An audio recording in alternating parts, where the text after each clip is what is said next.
Great. Welcome back. Former New York Giants center Bart Oates joined Governor Chris Christie last Friday in announcing this year's inductees into the New Jersey Hall of Fame. Hint, there's more than one athletic figure going in. We bring you now more of what both gentlemen, particularly the governor, had to say about the inductees on tonight's Close-Up. This year, there's a curriculum was developed surrounding the members of the Hall of Fame, educating them on who the inductees are, to give them an insight as to some of the potential that they might possess and some insight, as well as a voting process. You know, this is a unique Hall of Fame. It's education, and so it's a terrific opportunity for the children in the state and through this curriculum. Thank you very much for creating that. We've done this all in private funding. We don't receive any public money. We're proud of that, and we'd like to invite those interested in getting involved. I'd like to acknowledge just a couple of those supporters. A few of our supporters have been most important. J.H. Cohn, the NJEA, PNC Bank, Johnson & Johnson, National Insurance Group, the Edison Funds, among many others. At this point, I would like to get right to the heart of why we're here, and that's announcing the class of 2012. And our own governor, seemingly ubiquitous governor, will announce that class. Well, it's been, Bart's right, we've been everywhere this week, but it's a good week. It's been a good week for New Jersey, and this is a good way to end the week for our state. Acknowledging lots of great things, the Super Bowl champion this week, and now the next class, the class of 2012 in the Hall of Fame. So I'm thrilled to be here and be able to participate in the announcement. It's always a good part of what we get a chance to do here as governor. So let's get right to it. First, Annie Oakley, who happens to be from Nutley. As the major attraction at Buffalo Bill's Wild West show, she captivated audiences by shooting pistols, rifles, shotguns. After overcoming poverty and becoming a legendary markswoman, her life was immortalized through Irving Berlin's hit musical, Annie Get Your Gun. Next, Sarah Vaughan from Newark.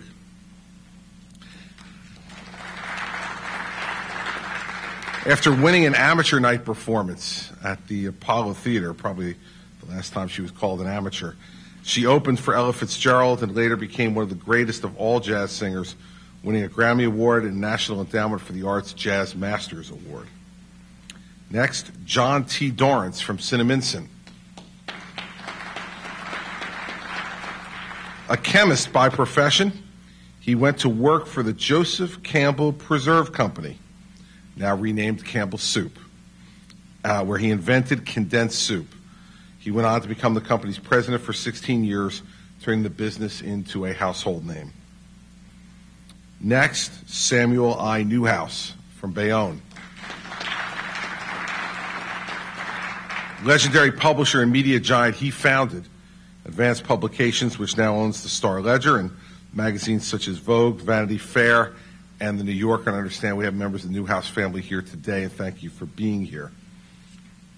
Next, Joyce Carol Oates from Princeton. A professor in the creative writing program at Princeton University, where she has taught since 1978. She's an accomplished writer, having won the National Book Award and being nominated for the Pulitzer Prize. Next, Milt Campbell from Plainfield. The first African American to win a gold medal in the decathlon at the Summer Olympic Games. He also played football for the Cleveland Browns and the Montreal Alouettes. Inducted into the New Jersey State Interscholastic Athletic Association Hall of Fame, and now into the New Jersey Hall of Fame. Next, Coach Bob Hurley. The legendary basketball coach at St. Anthony's High School.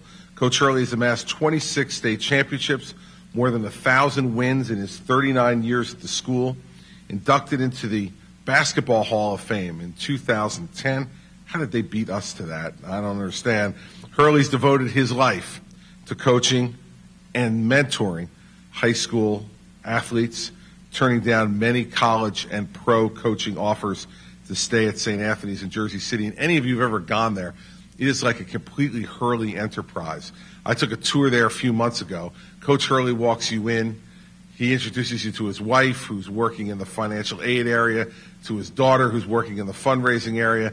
The Hurley family is what keeps St. Anthony's open.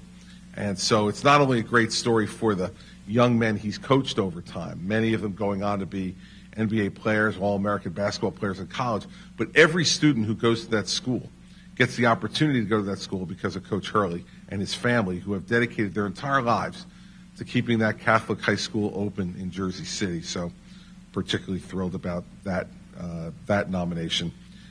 Next, Christopher Reeve from Princeton.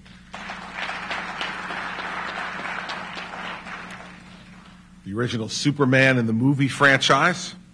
He was a seasoned actor who became a quadriplegic after a horse accident and later lobbied on behalf of people with spinal cord injuries and founded the Christopher and Dana Reeve Foundation. Next, very appropriately, Wellington T. Mara. The legendary owner of the New York Giants, who was responsible for bringing the Giants to New Jersey in 1976. And although he lived in Rye, New York, he was beloved by New Jerseyans and proved you could be a successful sports owner as well as a gentleman. So, Wellington Mara. Next, Michael Douglas from New Brunswick. Following the steps of his father, Kirk, he became one of the prominent American actors of the last 40 years. He's won 3 Golden Globe Awards, 2 Academy Awards, and his most current film is the action film Haywire. But for all of us, his first big step onto the stage was as the executive producer of One Flew Over the Cuckoo's Nest, and that's where he got his first Oscar. So, Michael Douglas. This one they saved for me, the E Street Band. Best known as Bruce Springsteen's band, the group has also recorded with a wide range of artists individually, from Bob Dylan to the Grateful Dead. The band members who will be inducted that evening include posthumously Clarence Clemens, Steve Van Zandt, Gary Talent, Danny Federici posthumously, Vinnie Lopez, David Sanchez, Max Weinberg, Roy Bittan, Nils Lofgren, Patti Scialfa, also known as Mrs. Bruce Springsteen, and Ernest Boone Carter.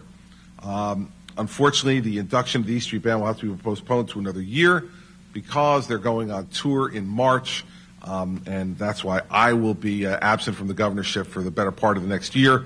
But I'm sure the Lieutenant Governor will do just fine in my absence. That's WZBN News for this Thursday. Thank you for joining us. We'll be back with you Friday night at 7:30 with all the day's news, weather, sports, and more. Until then, I'm Mark Fontes. Good night.